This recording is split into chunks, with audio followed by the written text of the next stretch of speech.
C'est la rencontre d'une vie pour ces catholiques birmans.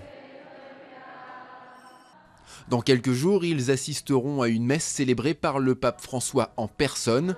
Une première historique dans ce pays à majorité bouddhiste où leur communauté ne représente qu'1% de la population.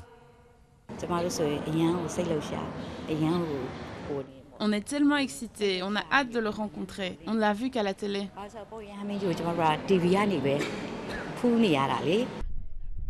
Cette visite historique intervient alors que l'attention de la communauté internationale est braquée sur la Birmanie et son traitement de la communauté apatride des Rohingyas. Pour échapper aux violences, ces musulmans sont depuis le mois d'août plus de 600 000 à avoir fui vers le Bangladesh voisin. Les Nations Unies parlent de nettoyage ethnique et l'opinion birmane a mal pris ces critiques.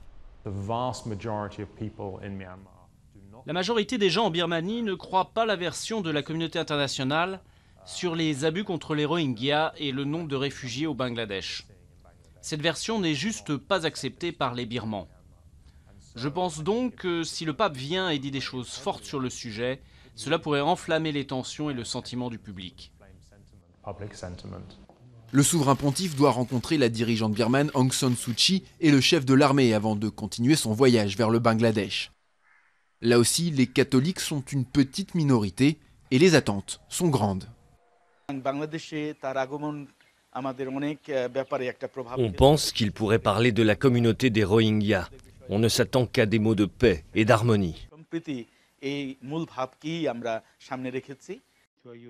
Le pape François a fait de l'harmonie entre les religions une des priorités de son pontificat. Mais la tâche est grande. Un accord entre les deux pays vient d'être signé, prévoyant un retour des Rohingyas en Birmanie d'ici 2 mois. Mais les détails restent vagues et beaucoup ne quitteront pas le Bangladesh sans garantie de sécurité.